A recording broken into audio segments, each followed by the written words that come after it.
Pemberontakan PKI pada tanggal 30 September 1965 bukanlah kali pertama bagi PKI.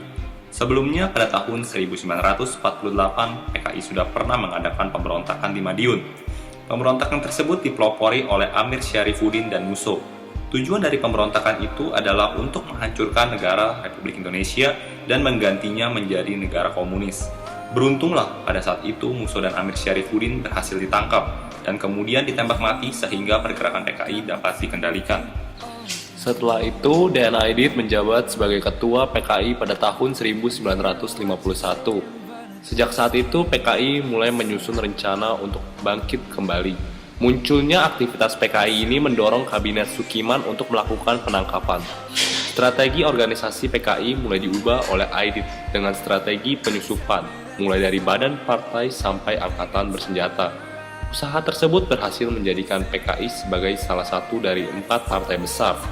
Lama-kelamaan sikap PKI semakin agresif dan PKI mulai melawan atau menyerang pihak yang dianggap sebagai lawan melalui rapat umum serta kampanye melalui media massa. Pada 14 Januari 1965, Aidit menuntut pemerintah untuk mempersenjatai kaum buruh dan tani untuk menghancurkan nekolim atau neokolonialisme dan imperialisme.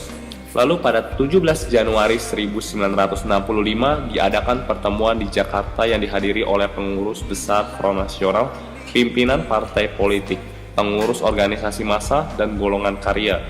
Tujuan dari pertemuan tersebut adalah agar pemerintah melatih dan mempersenjatai kaum buruh dan petani, tetapi usul tersebut ditolak secara tegas oleh Angkatan Darat.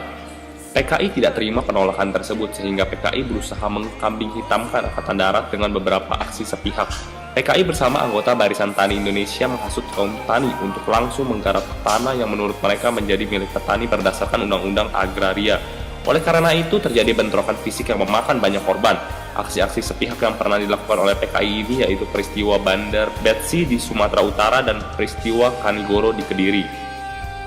Sejalan dengan peristiwa itu, datanglah Musso, seorang tokoh komunis yang sejak lama berada di Moskow, Uni Soviet. Ia menggabungkan diri dengan Amir Syarifuddin untuk menentang pemerintah. Bahkan ia berhasil mengambil alih pucuk pemimpin PKI. Setelah itu, ia dan kawan-kawannya meningkatkan aksi teror, mengadu domba persatuan TNI dan menjelek-jelekan kepemimpinan Soekarno-Hatta. Puncak aksi PKI adalah pemberontakan terhadap Republik Indonesia pada tanggal 18 September 1948 di Madiun, Jawa Timur. Tujuan pemberontakan itu adalah menentukan negara Republik Indonesia dan menggantikannya dengan negara komunis. Dalam aksi ini, beberapa pejabat, perwira TNI, pemimpin partai, alim ulama, dan rakyat yang dianggap musuh dibunuh dengan kejam. Tindakan kekejaman ini membuat mereka marah dan mengutuk PKI. Pada tanggal 30 September 1948, Madiun dapat diduduki kembali oleh TNI dan polisi. Dalam operasi ini, Musso berhasil ditembak mati, sedangkan Amir Syarifuddin dan tokoh-tokoh lainnya ditangkap dan dijatuhi hukuman mati.